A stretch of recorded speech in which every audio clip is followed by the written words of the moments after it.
Assalamualaikum warahmatullahi wabarakatuh dan salam sejahtera. Saya Siti Nurjannah binti Muhammad Sayuti dari Unit Pendidikan Islam 6 akan melaksanakan pembentangan kerja khusus untuk kursus PIMK 3103 Pengajian Akhlak. Jadi tajuk yang saya dapat adalah berkenaan dengan penyalahgunaan dadah dan juga inhalant. Jadi untuk pembentangan ini saya akan fokuskan kepada peranan pelbagai pihak dalam usaha untuk menangani penyalahgunaan dadah dan inhalant. Seterusnya, kandungan yang terdapat dalam pembentangan pada kali ini adalah dari segi takrifan, peranan pelbagai pihak termasuklah peranan kendiri, peranan keluarga, peranan masyarakat, peranan sekolah, peranan agensi dan juga kemudiannya adalah rumusan dan seterusnya adalah rujukan. Okay, seterusnya kita fokus dahulu kepada bab takrifan. Takrifan kepada istilah penyalahgunaan adalah sebuah tindakan yang seharusnya digunakan mengikut tujuan berdasarkan kepada format maupun manual yang telah ditetapkan yang sepatutnya lah, namun telah digunakan melebihi daripada ketetapan yang sepatutnya. Kiranya penyalahgunaan ni dia dah ada format ataupun dia dah ada manual yang sepatutnya kita ikut, tapi apabila kita melangkau ataupun kita melebihi batas daripada ketetapan yang ditetapkan, maka tindakan tersebut merupakan tindakan penyalahgunaan. Okay, seterusnya kita lihat pula kepada dadah. Menurut Kamus Dewan, dadah merupakan sejenis ubat-ubatan. Kita lihat dari segi perspektif Islam, dadah merupakan mukhaddarah. Mukhaddarah ini ialah bahan-bahan yang boleh menyebabkan hilangnya pertimbangan dan juga kewarasan. Kiranya mukhaddarah ni adalah sesuatu yang mendatangkan kemudaratan kerana ia akan mampu untuk menghilangkan kewarasan kita sebagai manusia ketika berfikir. Berdasarkan kepada hadis Rasulullah SAW, mafhumnya setiap yang memabukkan adalah arak dan arak itu adalah haram. Jadi jelas hukumnya adalah apa-apa sahaja perkara yang memudaratkan, maka hukumnya adalah haram. Berdasarkan daripada hadis riwayat Muslim. Okay, seterusnya kita lihat dari segi saintifik. Apakah yang dimaksudkan dengan dadah ini? Dadah merupakan bahan ataupun kimia yang berbahaya yang mempunyai kesan paling ketara terhadap sistem pusat saraf. Sistem pusat saraf kita sebagai manusia ada dua, iaitu di otak dan juga di saraf tunjang, yang menyebabkan ia mampu untuk mengubah cara minda kita dan tubuh manusia ini untuk berfungsi secara semula jadi. Kerana bahan-bahan yang terdapat di dalam dadah ini mempunyai rangsangan ataupun dia mampu merengsa organ-organ di dalam badan kita, menyebabkan adanya gangguan ataupun renjatan, menyebabkan terencatnya organ-organ ini daripada berfungsi secara semula jadi. Baik, seterusnya kita pergi pula kepada inhalant. Apakah yang dimaksudkan dengan inhalant ini? Kita biasa dengar inhaler untuk orang yang mempunyai masalah lelah, masalah semput ataupun sesak nafas. Tapi apakah inhalant ini? Inhalant merupakan sejenis bahan kimia yang boleh disedut melalui saluran pernafasan yang akan memberikan kesan-kesan psikoaktif kepada penghidu. Jadi inhalant ni adalah akan digunakan dengan cara ataupun kaedah menghidu melalui hidung, boleh juga kita gunakan inhalant ini melalui mulut, tapi jarang-jarang. Hanya orang yang biasa terlibat dengan penggunaan inhalant ini, mereka akan gunakan hidung lah, sebab dia akan masuk ke dalam salur pernafasan dengan lebih mudah berbanding dengan mulut. Jadi inhalant ini mempunyai kesan yang sama seperti dadah, iaitu dia bahan kimia yang akan dihidu dan akan berikan kesan kepada otak sehingga mampu untuk mengubah tingkah laku, mengubah emosi, mengubah persepsi dan juga kesedaran, terutama sekali kepada sistem saraf. Kemudian, inhalant ini merupakan sebuah bahan yang mudah didapati berbanding dengan dadah. Kerana apa? Kerana kegunaan inhalant ini kebiasaannya banyak kita jumpa dalam industri pembuatan, sebab ia dijual di pasaran, ia digunakan dalam kehidupan seharian kita. Contohnya seperti gam kasut Dunlop tu, varnis kuku, pengilat kuku, kemudian kita guna aerosol yang penyembuh nyamuk tu kan. Itu merupakan bahan-bahan yang mengandungi inhalant. Kemudian inhalant ini juga memberikan kesan dia tu tak berapa nak ketara lah berbanding dengan dadah. Namun jika diambil dalam kuantiti yang banyak, maka inhalant ini mampu untuk mengubah seseorang penghidu tu kepada keterlibatan mereka kepada dadah. Jadinya daripada dia akan bermula daripada penggunaan inhalant dulu, inhalant, kemudian lama-lama dia akan berkembang dan dia akan menyebabkan ketagihan yang melampau sehingga menyebabkan penghidu tersebut mula terlibat dalam kancah pengambilan dadah. Jadi melihat kepada takrifan penyalahgunaan, takrifan dadah dan juga takrifan inhalant, jadi dapat disimpulkan bahawa penyalahgunaan dadah dan inhalant ini merupakan diistilahkan sebagai penggunaan dadah dan inhalant yang kerap ataupun yang diambil melebihi daripada amount dan sukatan yang sepatutnya tanpa mendapatkan arahan ataupun nasihat daripada pakar-pakar perubatan lah. Maksudnya ia diambil tanpa preskripsi yang ditetapkan. Okey, seterusnya, fokus kepada pembentangan pada hari ini adalah berkenaan dengan peranan pelbagai pihak dalam usaha untuk menangani penyalahgunaan dadah dan juga inhalant. Okay, kita lihat peranan individu yang pertama. Apabila kita kata berkenaan dengan peranan, siapakah individu yang memainkan peranan yang paling utama? Sudah pastinya diri kita sendiri. Jadi, peranan kendiri yang pertama adalah kawalan sosial, iaitu menyeimbangkan nilai introvert dan extrovert dalam diri. Menyebabkan seseorang itu sepatutnya memiliki nilai ambivert. Bukan dikatakan tingkah laku ini adalah sesuatu yang kita tak mampu kawal. Kita hanya sebuah tingkah laku yang kita akan tunjulkan mengikut keselesaan diri kita. Namun dalam usaha untuk kita melibatkan diri dalam jurangan sosial ataupun dalam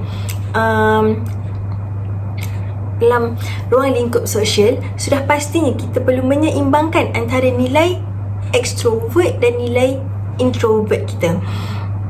Kerana kawalan sosial yang tidak seimbang akan mendorong kepada tingkah laku devian. Apakah yang dimaksudkan dengan tingkah laku devian ini? Tingkah laku devian bermaksud tindakan yang membatasi jangkaan ataupun dia berbeza ataupun tindakan luar biasa daripada norma kebiasaan. Individu yang tak ada ataupun tidak mempunyai ikatan yang kuat ataupun kawalan sosial dengan masyarakatnya rendah, menjadikan individu ini cenderung ataupun mudah terpengaruh dengan tingkah laku yang luar normal lah. Hal ini kerana ia mengganggu perjalanan kehidupan seseorang. Apabila dia tak terlibat dengan kawalan sosial ataupun tak terlibat dengan hubungan kemasyarakatan, menyebabkan individu ini mempunyai kurang keupayaan dalam proses mengadaptasi dan juga akomodasi, terutama sekali apabila dia terpaksa menghadapi perubahan daripada situasi dari persekitaran. Masalah ini akan membawa kepada permasalahan dari perkembangan sikap seseorang itu ke arah yang tidak konvensional dan juga seterusnya memudahkan individu tersebut untuk terlibat dengan pengaruh rakan sebaya yang tidak konvensional juga. Jadi daripada sini, masalah ini akan mewujudkan sebuah perbezaan tingkat rangsangan dan emosi, menyebabkan dia akan cuba mencari sensasi yang akan menyebabkan dia terlibatlah dalam kancah penyalahgunaan dadah dan juga inhalant ini. Kemudian kita lihat yang kedua adalah mengawal dan mengendalikan emosi yang baik. Hal ini demikian kerana tekanan dan emosi dalam diri akan meruntun ke arah perlakuan yang tidak baik atas pengaruh dan bisikan syaitan. Kerana apabila kita berada dalam keadaan stres, berada dalam keadaan tekanan, kita akan cuba cari sesuatu yang kita rasa boleh menyebabkan kita ni lari daripada masalah.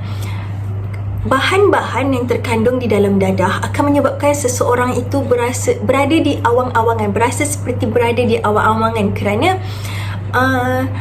kandungan dalam dadah ini adalah satu kandungan yang mampu untuk menyebabkan individu ataupun penghidu yang terlibat pada dadah dan inhalant ini berasa high. Jadi high tersebut akan menyebabkan penghidu rasa macam berada di awang-awangan dan seolah-olah mampu untuk lari daripada masalah.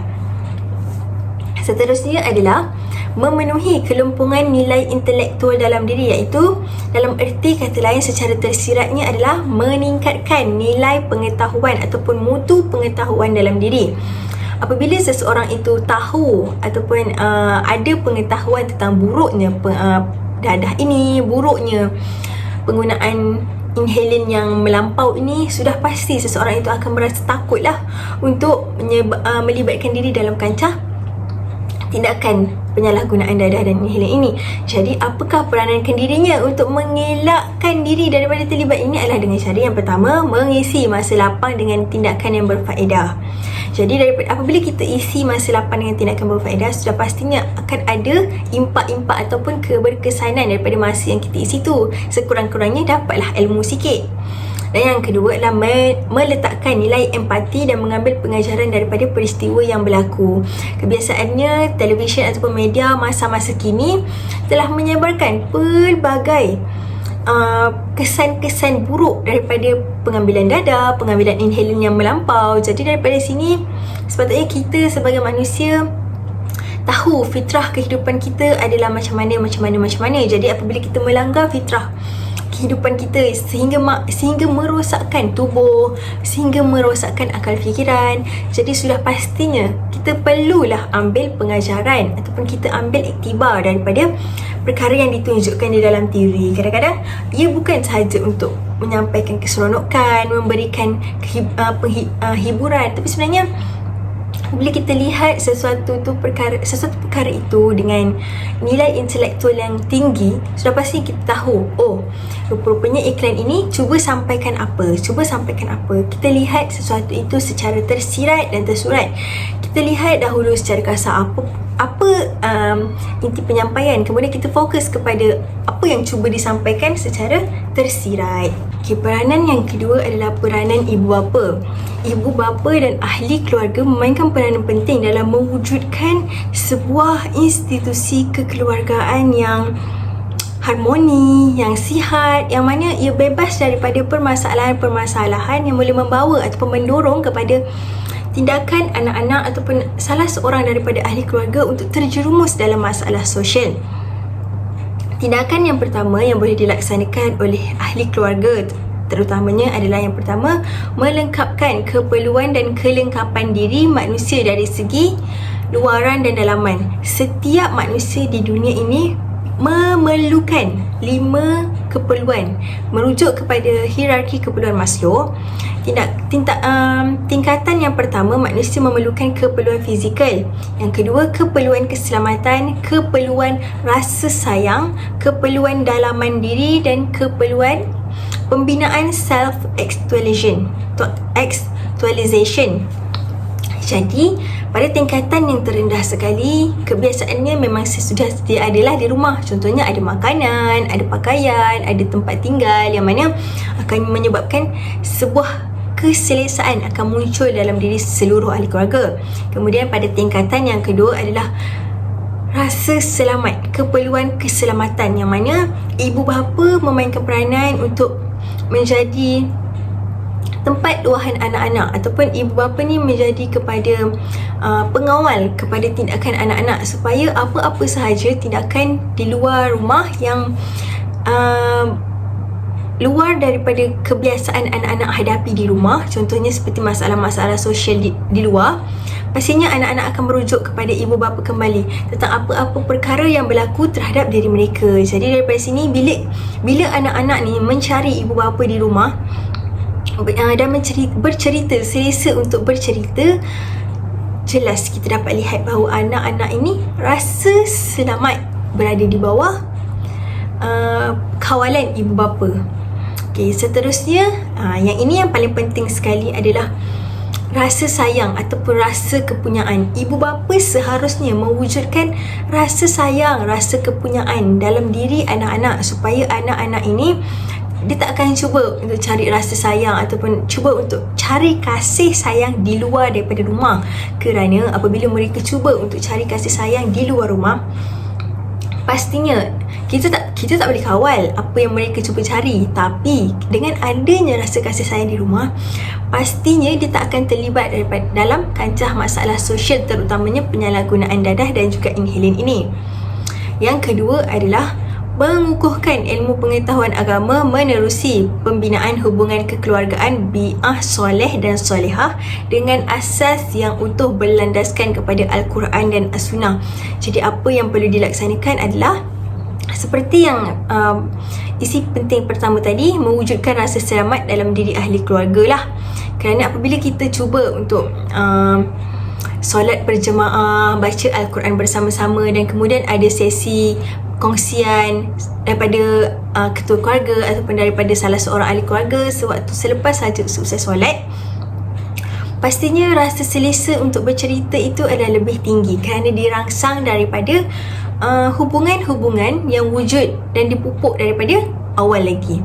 Kemudian ilmu pengetahuan yang dimiliki mendorong rasa takut untuk melibatkan diri dalam masalah sosial. Jadi fokus untuk penyampaian ilmu pengetahuan bukan hanya di sekolah saja, malahan bermula daripada rumah. Pembinaan akhlak bermula daripada rumah. Apa yang ibu bapa sampaikan, apa yang ibu bapa tunjulkan di rumah, itulah akan menghasilkan ataupun menonjolkan, mencerminkan diri anak-anak apabila mereka keluar ke sekolah nanti. Jadi inilah pentingnya ibu bapa dalam usaha untuk membina sebuah keluarga yang sihat, yang bersih dan bebas daripada sebarang masalah sosial. Seterusnya, peranan yang ketiga adalah peranan masyarakat. Tindakan apa yang boleh masyarakat laksanakan? Contohnya yang pertama, menumbuhkan pasukan SRS ataupun dalam erti kata lain adalah rela yang bertugas dalam kawasan penempatan setempat yang akan berkhidmat secara sukarelawan dalam kawasan penempatan. Jadi apakah peranan rela ataupun SRS ini? Adalah mengawal dan memantau kegiatan penduduk setempat, meronda kawasan penempatan terutama sekali pada waktu malam. Kerana apabila seseorang ataupun apabila kita dah jumpa individu-individu yang terlibat dalam penyalahgunaan dadah dan inhalen ini di kawasan penempatan, sudah pastinya mereka akan buka satu tempat memang khusus untuk berkumpul melaksanakan kegiatan tersebut, dan akhirnya apabila mereka tidak mempunyai kewangan ataupun dari segi ekonomi terjejas, kena buang kerja, pastinya mereka akan mula melaksanakan masalah-masalah sosial yang lain seperti merompak, kemudian menyamun. Yang paling ekstrim sekali menyamun lah, ataupun boleh jadi kepada membunuh ahli keluarga yang lain. Jadi rela ataupun SRS ini berperanan untuk memantau dan mengelakkanlah daripada masalah-masalah sosial yang lebih teruk daripada berlaku. Kemudian memberikan sokongan. Masyarakat perlu memberikan sokongan moral dan fizikal kepada ahli keluarga penagih. Kadang-kadang penagih-penagih ni ibu bapa mereka ataupun ahli keluarga mereka cuba halang, cuba kawal, tapi tak boleh. Jadi apabila tanggapan-tanggapan negatif, kata-kata negatif daripada penduduk setempat ataupun masyarakat, hal ini secara tidak langsung akan menyebabkan kesan mental dan fizikal kepada individu ataupun ahli keluarga si penagih. Jadi ahli keluarga perlu diberikan sokongan dan rasangan supaya mereka tak terlibat juga, kerana ahli keluarga cenderung tahu untuk mewarisi keinginan terhadap penglibatan dan juga penyalahgunaan dadah dan inhalen. Berdasarkan pemerhatian saya, terdapat sebuah keluarga yang anak mereka menghisap dadah. Tapi apakah punca daripada masalah anak tersebut? Adalah daripada ibu bapa. Bapa dia adalah seorang pengeluar ataupun penjual air ketum. Jadi sudah pastinya lah akan memberikan kesan bila anak mula terlibat dalam kancah penyalahgunaan dadah dan juga inhalen, bapaknya tak mampu untuk kawal lah, sebab bapak sendiri yang telah bertindak pada peringkat awal. Bapaknya adalah orang kata pemangkin kepada tindakan anak untuk terlibat dalam kancah penyalahgunaan dadah ini. Jadi apabila masyarakat cuba untuk memberikan sokongan moral, sokongan fizikal, tapi seluruh ahli keluarga telah terlibat. Jadi peranan masyarakat kat sini adalah daripada peringkat awal lagi cuba untuk memberikan sokongan dan dorongan tetapi tidak berjaya. Jadi kita tak boleh nak letakkan harapan ataupun letakkan peranan ataupun keperluan sepenuhnya kepada masyarakat ni. Apa-apa pun masyarakat kena. Sedangkan institusi keluargaan itu adalah yang paling utama. Jadi seterusnya adalah melaporkan masalah sosial kepada pihak yang bertanggungjawab. Contohnya seperti PDRM ataupun AADK, Agensi Anti Dadah Kebangsaan. Jadi apabila sesebuah masyarakat ataupun jiran-jiran tetangga mendapati ada masalah sosial yang berlaku, tidak seharusnya dibiarkan begitu sahaja kerana akan menyebabkan masalah sosial yang lebih besar akan berlaku. Seterusnya, kita pergi pula kepada peranan sekolah. Peranan sekolah yang pertama adalah merancang kempen anti dadah dan penyalahgunaan bahan yang melibatkan usaha sama antara pihak sekolah dengan jabatan ataupun agensi-agensi yang berkaitan. Contohnya seperti pihak Polis Diraja Malaysia boleh, agensi anti dadah kebangsaan pun boleh. Jadi jalinan hubungan bersama dengan rakan pembelajaran seperti ini akan mendorong kepada penghasilan pembelajaran yang lebih bermakna. Jadi hasil ataupun impak boleh dilihat dengan lebih berkesan kepada diri murid dan juga warga sekolah. Seterusnya adalah mewujudkan aktiviti mingguan khusus berkenaan dengan dadah dan juga bahan-bahan terkawal. Contohnya seperti racun lah kalau dekat Malaysia ni kan. Racun, alkohol, bahan-bahan yang merengsa dan bahan-bahan yang memberikan kesan buruk sekiranya diambil secara berlebihan. Jadi minggu anti dadah ini boleh dilaksanakan menerusi penerapan aktiviti-aktiviti yang berasaskan kepada takutnya kita kepada kesan dadah, takutnya kita untuk mengambil dadah, apakah tindakan-tindakan yang boleh dilaksanakan untuk membanteras diri daripada terlibat dengan kancah dadah ini. Dan pada pendapat saya, apabila melibatkan aktiviti-aktiviti sebegini, dia sepatutnya melibatkan seluruh warga sekolah, termasuklah staf, tukang kebun, bukan hanya berfokus kepada murid dan guru sahaja. Dan yang terakhir sekali adalah dengan mengadakan pembelajaran luar bilik darjah yang lebih bermakna. Contohnya seperti pergi ke pusat penjara, pusat kawalan dadah, ataupun pergi ke pusat-pusat yang akan memberikan kesan ataupun impak kepada murid-murid ini supaya takut, supaya wujudnya rasa takut untuk terlibat dalam masalah sosial, terutama sekali pengambilan dadah dan juga inhalen ini. Seterusnya, kita pergi pula kepada peranan yang terakhir, iaitu peranan agensi berkepentingan. Contohnya, yang paling utama adalah agensi anti dadah kebangsaan, kerana agensi inilah yang akan menyebarkan pengetahuan kepada umum. Jadi peranan agensi AADK ini adalah untuk menyebarkan maklumat-maklumat yang berkesan untuk tatapan orang awam. Kadang-kala apabila bahasa atau laras bahasa yang disampaikan menggunakan laras bahasa yang terlalu tinggi, apabila budak-budak ataupun kanak-kanak dalam lingkungan umur sekolah rendah tak faham.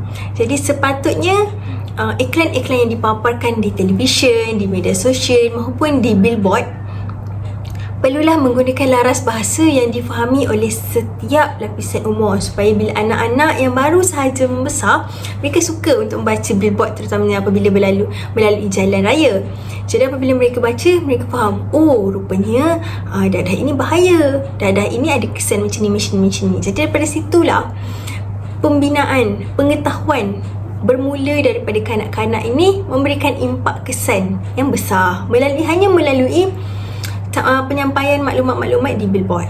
Yang seterusnya adalah mendedahkan akta-akta yang terlibat. Contohnya Akta Dadah Berbahaya 1952, Akta Penagih Dadah Rawatan dan Pemulihan 1983, Pindaan 1998, Akta Dadah Berbahaya Pelucut Hakkan Harta 1985, Akta Dadah Berbahaya Langkah-langkah Pencegahan khas 1985, dan yang terakhir sekali ini adalah khusus untuk penyalahgunaan inhalen. Kerana penyalahgunaan inhalen ini tak ada akta yang khusus untuk inhalen saja. Jadi penyalahgunaan inhalen ini terletak di bawah Akta Racun 1952. Kerana sesetengah masyarakat dia tak tahu apa akta-akta yang terlibat, apa benda tindakan-tindakan yang akan dikenakan, tindakan undang-undang yang akan dikenakan, yang dikuat-kuasakan di negara kita ni apabila mereka terlibat dengan masalah-masalah sosial begini.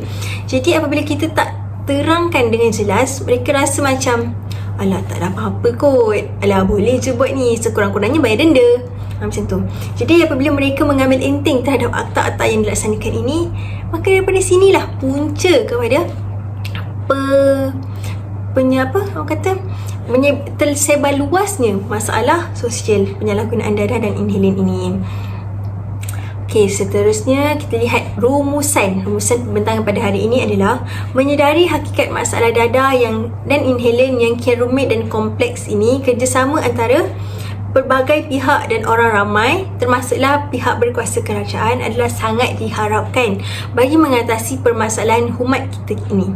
Semua pihak dilihat mempunyai peranan masing-masing yang tersendiri, sama ada secara langsung maupun tidak langsung dalam usaha untuk memainkan peranan dalam mendidik anggota masyarakat tentang bahayanya penyalahgunaan dadah dan inhalen ini, kerana setengah masyarakat mengambil enteng terhadap kesan pengambilan dadah dan juga inhalen ini.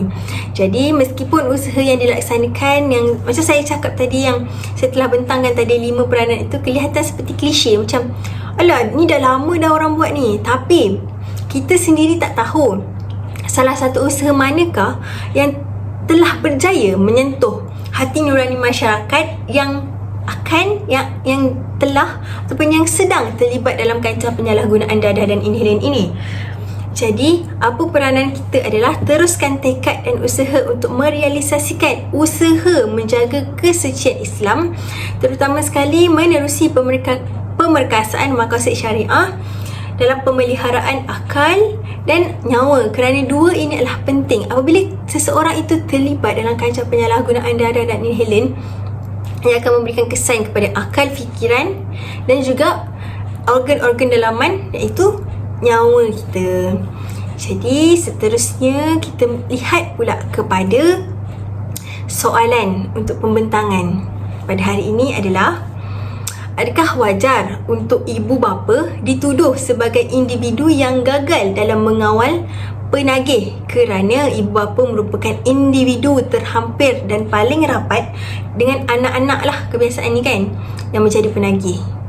Okey, jawapan saya adalah, pada pendapat saya, ibu bapa bukanlah orang kata pemangkin utama kepada berlakunya penyalahgunaan dadah dan inhalen ini, kerana penyalahgunaan dadah dan inhalen ini boleh berlaku atas faktor-faktor lain, contohnya faktor jurangan sosial ataupun pengaruh rakan sebaya ataupun diri dia sendiri, rasa ingin tahu dalam diri dia sendiri yang menyebabkan dia melakukan eksperimentasi dalam cobaan untuk rasa macam mana rasa dadah ni, macam mana rasa inhalen ni, apakah kesan dia, boleh buat kita high sampai mana, macam tu kan.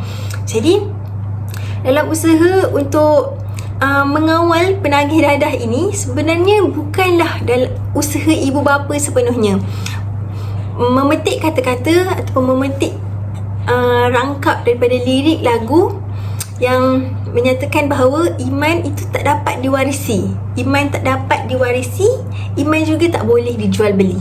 Kerana iman dalam diri kita ni hanya kita sahaja yang kawal dia. Kita je yang tahu kejap dia rendah, kejap dia tinggi. Kita sahaja yang tahulah tahap mana keimanan diri kita ni. Jadi daripada sini, bila kita berada di tahap keimanan yang rendah, kita rasa nak cuba, ibu bapa kita ni hanya sebagai penghalang. Tapi kalau kita nak buat juga, maka kita akan buat jugalah. Jadi ibu bapa bukanlah pemangkin utama kepada berlakunya penyalahgunaan dadah dan juga inhalen. Okey, seterusnya adalah rujukan yang saya guna adalah daripada buku-buku dan juga jurnal-jurnal yang saya rujuk untuk menghasilkan slide ini.